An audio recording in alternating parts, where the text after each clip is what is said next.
सोचो, एक दिन आप ऑफिस जाते हो और बॉस बोलता है कल से आने की जरूरत नहीं, या घर में कोई बीमार पड़ जाता है और डॉक्टर कहता है अभी पैसा चाहिए।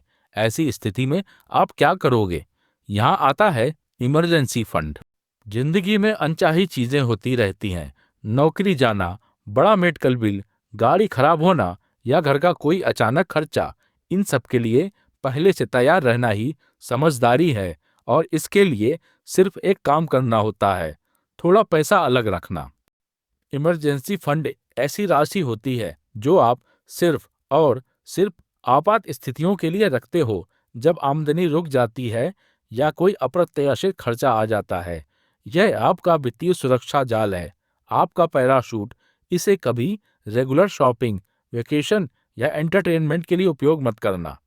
ये सुनकर आपको शॉक लग सकता है। भारत में लगभग 70% लोग अगर आज नौकरी चली जाए तो 2 महीने भी आराम से नहीं निकाल सकते।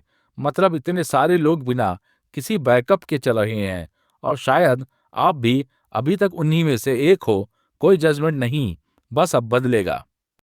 इमरजेंसी फंड बनाने के लिए कोई रॉकेट साइंस नहीं है। बस अपने मासिक खर्चों का एक हिस्सा अलग खाते में डालना शुरू करो।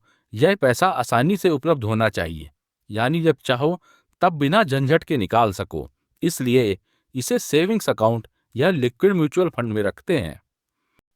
अब सबसे पहला सवाल, इमरजेंसी फंड में कितना पैसा रखना चाहिए? फाइनेंस एक्सपर्ट्स कहते हैं कि अपने 3 से 6 महीने के कुल खर्चे के बराबर इमरजेंसी फंड बनाना चाहिए। अगर आप सैलरीड एम्प्लॉय हो तो 3 महीने काफी है, लेकिन अगर फ्रीलांसर या बिजनेस करते हो तो 6 महीने रखो। एक सरल उदाहरण लेते हैं। अगर आपके घर के मासिक खर्चे 25,000 रुपये हैं, तो आपका इमरजेंसी फंड लक्ष्य होगा 75,000 रुपये, यानी 3 महीने का खर्चा। यह एक बार का काम है, एक बार बन गया, बस मेंटेन करो, और अगर कभी इस्तेमाल करना पड़े तो फौरन वापस भर दो। अब सुनो, ये 75,000 रुपये 3 महीने में कैसे बने? पहले महीने में बस अपना खर्चा कैलकुलेट करो और एक अलग अकाउंट खोलो इमरजेंसी फंड के लिए, बिल्कुल अलग, मिक्सिंग मत करना। दूसरे तीसरे महीने में सैलरी आते ही सबसे पहले श्रम बैंक अकाउंट वहां ट्रांसफर कर दो, बाकी सब बाद में। अब देखो ये पैसा कहाँ रखें तो सबसे ज्यादा फायदा हो। रेगुलर सेविंग्स अकाउंट में इंटरेस्ट बहुत कम मिलता है, सिर्फ 3.5% के आसपास। फिक्स्ड डिपॉजिट में थोड़ा ज्यादा, और लिक्विड म्यूचुअल फंड में भी लगभग उतना ही, लेकिन फर्क है एक्सेसिबिलिटी में, जो हम अभी देखेंगे। एफडी और लिक्विड फंड का रिटर्न लगभग एक जैसा है, तो फिर क्या फर्क है? फर्क है लिक्विडिटी में। एफडी में पैसा लॉक हो जाता है और वक्त से पहले निकालो तो पेनल्टी भी लगती है। लिक्विड फंड में पैसा एक बिजनेस डे में आपके बैंक अकाउंट में आ जाता है। यही इमरजेंसी फंड के लिए परफेक्ट ऑप्शन है। इमरजेंसी फंड बन जाने के बाद एक स्मार्ट काम करो, हर महीने थोड़ा एक्स्ट्रा डालना जारी रखो, सिर्फ इन्फ्लेशन से प्रोटेक्ट करने के। मान लो आप 2,000 रुपये एक्स्ट्रा डालते लिक्विड फंड में 7% रिटर्न के साथ। देखो 5 सालों में यह कितना जाता है। आपका फंड अपने आप मजबूत होता जाता है। आपका फंड अपने आप मजबूत होता जाता है। आपका फंड अपने आप मजबूत होता जाता है। अब कुछ कॉमन गलतियां जो लोग करते हैं और जो आपको बिल्कुल नहीं करनी। पहली गलती, इमरजेंसी फंड को स्टॉक्स या इक्विटी म्यूचुअल फंड में लाना, क्योंकि वहां वैल्यू घटती भी है, और एग्जैक्टली जब जरूरत हो तब मार्केट नीचे हो सकता है। दूसरी बड़ी गलती, इसे ऑलमोस्ट इमरजेंसी के लिए उपयोग करना, जैसे सेल में शॉपिंग या ट्रिप बुकिंग।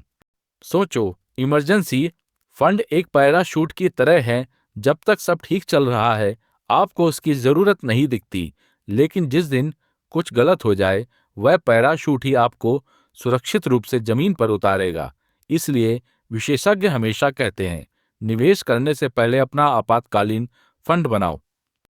एक और बात जो लोग मिस करते हैं, खर्चे समय के साथ बढ़ते हैं। अगर आज आपका मासिक खर्चा 25,000 रुपये है तो 3 साल बाद शायद 30,000 रुपये हो जाए। इसलिए इमरजेंसी फंड को हर साल रिव्यू करो और जरूरत पड़े तो टॉप अप करो, वरना आपका 3 महीने का फंड असल में सिर्फ 2 महीने का रह जाता है। जब इमरजेंसी फंड बन जाता है तब एक अजीब सा चैन मिलता है। मन को पता होता है कि अगर कल कुछ भी हो जाए हम संभाल लेंगे। फाइनेंशियल स्ट्रेस दुनिया की सबसे बड़ी टेंशन में से एक है और सिर्फ यह एक स्टेप उस टेंशन को काफी हद तक दूर कर देता है।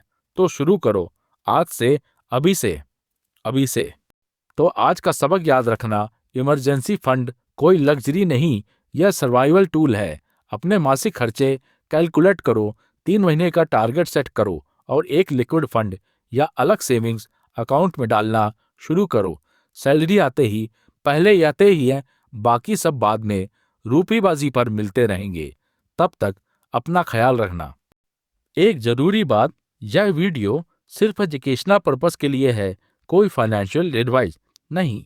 कोई भी इन्वेस्टमेंट करने से पहले अपने फाइनेंशियल एडवाइजर से सलाह जरूर लें।